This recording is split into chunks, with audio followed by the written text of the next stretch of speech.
Hello everybody and welcome back to another episode of the Daily Crypto News. And I've told you guys, if we hit 2,000 likes within 24 hours, I'm giving away 500 XRP. And if you want to enter, all you have to do is make sure you press the like button, make sure you are subscribed, and make sure you comment something down below. That is it. You're automatically entered. Having said that, let's get into today's episode.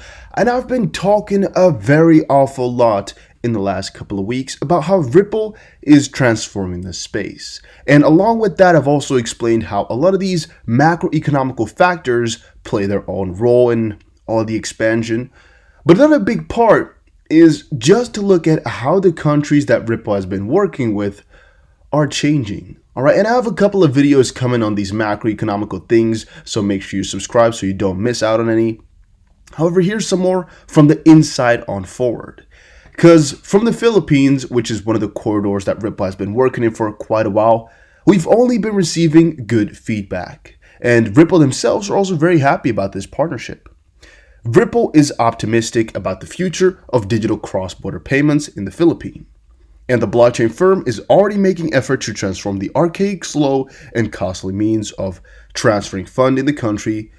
Kelvin Lee, Ripple South Asia Managing Director, has explained in an email conversation with Philippine-based news outlet Manila Standard. With blockchain technology, Ripple wants to upgrade the payment system and allow Filipinos from across the globe to send funds to their friends and families at home at a cheaper and faster rate without any hassle. Lee said Ripple was established in 2012 with this goal, and to solve it all, again, ODL has been here. Lee holds a bachelor in economics, thinks XRP solves the $10 trillion trapped fund problem, and used to pre-fund accounts in destination currencies. Lee said this lowers the cost of transactions and enables quicker and real-time transactions. And basically, guys, what we're seeing is that developing markets like the Philippines could really use it because it's a huge chunk of people's salaries sometimes that is being taken out. And as you can see here, Azimo has been able to slash transaction costs by 30 to 50% for foreign-based Filipinos sending money to their families at home, which is just amazing to see, right? He said the Ripple-based solution is especially useful in the Philippines as the country stands an important market out of the over 50% of Ripple's customers, which are from the Asia-Pacific region. Lee said having recorded $34 billion international transactional volume in 2018, the Philippines stands as a top remittance destination all across the world. And guys, that is actually, honestly speaking, very logical as well, right? We all know how the Philippines utilizes these cross-border payments, and a lot of Filipinos all over the world are really trying their best to send as much money home to support their family. And even though, of course, a lot of countries have this exact same situation, I believe everybody I know from the Philippines that works abroad is sending money home. And thus, it is just amazing to see that it's also working this well. I mean, it's expected, but it's just good to see the feedback. Blockchain bites. Ripple's rebuff DeFi's degens and China's CBDC. Both the US and China are advancing on their central bank digital currency designs. There's a new smart contract language for Bitcoin, and the Department of Justice seized millions worth of crypto from addresses linked to some not so good organizations. Now, the digital dollar though, and I guess the digital yuan and all of that, all I can say about that is, and what I want to say about that is, they've been working harder than ever before. The US has been pushing some crazy steps to get this done, and China is matching that. So every time China comes out with a new announcement of, hey, we're doing this and that in terms of CBDC or digital currencies, the US comes out and is like, oh yeah, but we're doing this, and it just keeps on going on like that. I'm assuming the majority of that reason, or the most prominent reason for all of that, is the Cold War that I explained to you guys before. But really, the last week or so, we've been seeing some crazy huge expansion of all of this with some crazy new innovation. And all I think about that is just going to go really hard from this point on forward, as nobody wants to lose, and they're getting really close to the end right now. Ripple Reset was a part that people have been wondering about, that they were switching over their priorities and all of that. Again, I explained to you guys how that is not the truth. It's not what's happening. Nobody should be worried about it. They're doing exactly the same as they were always doing, and it's not going to be changing. So don't worry about that, guys. XRP versus Stellar versus Cardano, which altcoin reigns supreme?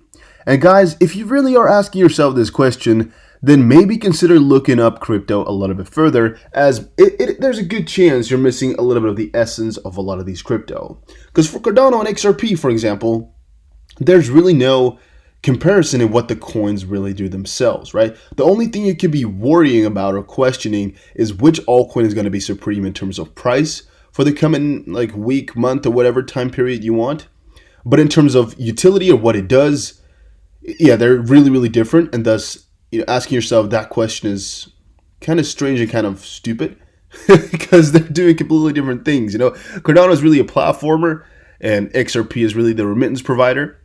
So I don't know what this video is about. Maybe it's explaining exactly the differences, but picking one over the other is really, really difficult unless we're talking over price or general utility. But then still, general utility just depends on what you view important, right? And what you think is more, I guess, useful or anything like that. Because, which one has more utility is really, really difficult to point out. They all have good utility, and whether one coin has good or bad utility is easy to see. But which one has better utility than another is again, kind of strange to really put forward, especially when you're comparing coins that have nothing alike. Top Trader analyzes odds of Ethereum and XRP Moonshot, says Bitcoin and 4 altcoins heating up. Well, what I have to say about that exact situation is that I think a lot of these coins are going to be going up like crazy in the near future, guys. There's no joke, no small talk. A lot of these coins are going to be doing exactly or extremely amazing really shortly. Now, for XRP and even Ethereum, a lot of us were expecting the prices to do a little bit better in the shorter term. However, what it's looking at right now is like a little bit of the same situation we saw in December of 2017, where a lot of these altcoins are right now preparing for a bigger rally. I guess Chainlink is not among those coins. This has been doing amazing. And the people right now are also kind of, I guess, in an intermediate period here where we don't know exactly what's going to be happening. Are we going to get some crazy gains going on? Are we going to stay on the low for a little while more? A lot of people are wondering about that, and nobody has the exact or the real answer. All we know is right now is a little bit of a crazy period where people are all anxious about what's going to be happening, and we're all waiting to see when we should buy in heavily. And I'm always buying crypto, you guys know it, but still, to buy another chunk, I'm looking at if I can still buy right now or if we'll go retrace before we get another major run. However, I know we're at a point right now where we can easily go to $3 for XRP without any fall anymore, and thus, again, that's why I'm a little bit unsure about what to do exactly. But again, I'll tell you if I know something more. I'll always tell you guys exactly what I think. I don't believe in price prediction from these analysts and whatever, though. I don't believe in that. Chainlink's peak value continues to be a guessing game. And the fun part about Chainlink is every time you think the price can't go up higher, it just beats the odds and goes up quite a chunk higher. Honestly speaking, guys, it keeps on happening. It's happened for a little while and really has a good chance to continue on further. And that's why I'm never recommending people to buy or sell Chainlink at this point, because I really have no idea what's going on. I sold at $13.50, bought back at about $12.50. The reason to turn around. But whether I should sell it right now or keep holding on, I really don't know. I really, really don't know. And that's one of the first times where I'm really, really unsure about what's going to happen to an altcoin. Like with XRP and all of those, I'm like, maybe it's going to fall down a little bit before it's going to skyrocket up. But for Chainlink, since it's already at all-time high, I really don't know if we're going to fall down from here or just keep continuing on and on and on until Chainlink maybe beats the 4th position. Really, I'm really unsure, which is kind of strange coming from me because I normally have a little bit of an answer, but here I don't. Quick summary of the article. Chainlink's continual climb has excited Link investors and left many analysts warning for a potential top. Link seems to recover wildly with every sign of correction. FOMO has kicked in and complicated the process of predicting a top for Chainlink. And the Bollinger Bands on all macro charts hint of an overbought situation that will eventually correct. Well, yeah, it's the truth. It's the real situation that's going on right now. A lot is going on still with this campaign. What initially started off as a campaign to liquidate Zeus Capital for publishing a damning report on Chainlink has turned into a magnificent parabolic move for Link. And if you don't know what that is about, a little bit earlier, Zeus Capital left a report that Chainlink is a full-on scam. We saw that report, and a lot of people right now or then went over to say that you should not be investing into Chainlink. However, a lot of all other guys were also like, well, that article is just a scam. the report they gave is not the truth. It's not correct. And Chainlink is not a scam. And basically what that all brought to all of us is that people were really indecisive about what to do considering Chainlink. And I think right now that situation changed a little bit because, yeah, they're not too happy with Zeus Capital. Everybody's putting them into the ground.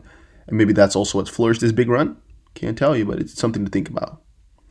And then also kind of in the midst of this article, when I thought about it, XRP versus Stellar versus Cardano should also have versus VeChain, because that's another coin that's really in my list of best altcoins, but it's also another coin which you can't really compare with the rest, right? It has a completely different idea behind it and really different use case, and is going to be doing a lot of different things.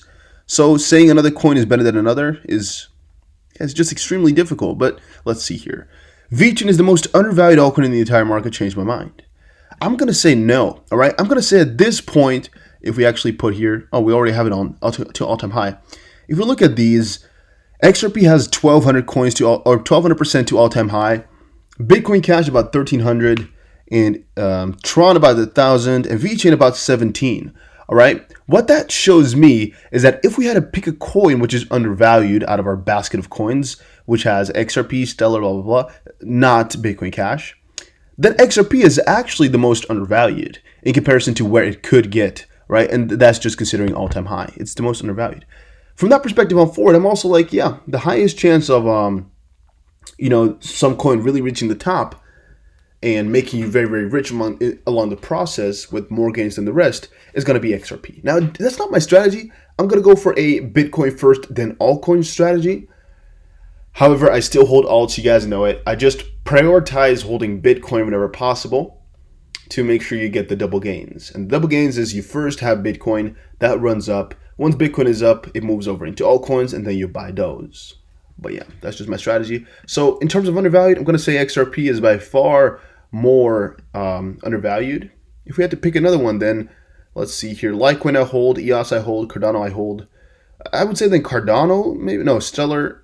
Yeah, Stellar is a little bit more undervalued. Then comes Cardano, and then goes forward to what they should be able to get, right? In terms of real utility and where it should be, the true value, it's a pretty difficult one because VeChain is very, very useful, and Stellar and Cardano are building it up, and the rest of these coins, except for XRP and Chainlink, are also building.